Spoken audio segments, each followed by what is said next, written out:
I'm Macy Tetrick with WRTV. Recently, a skull was discovered in Indiana that's over 4,000 years old.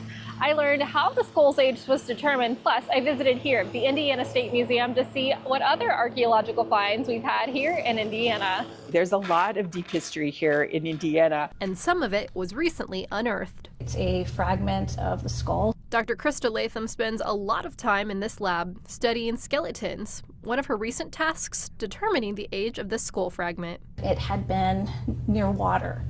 And what's challenging is that water can degrade bone. Because of degradation, Dr. Latham knew they needed to use a specialized type of testing.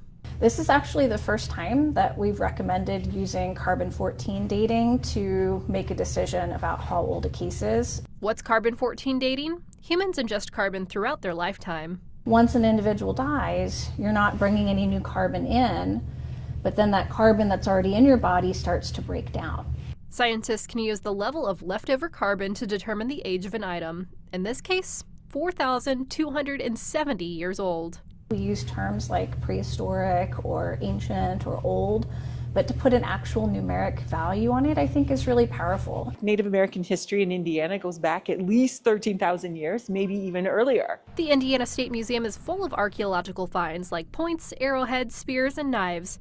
Organic material, things like baskets, clothing, and bones, are rare as they decompose.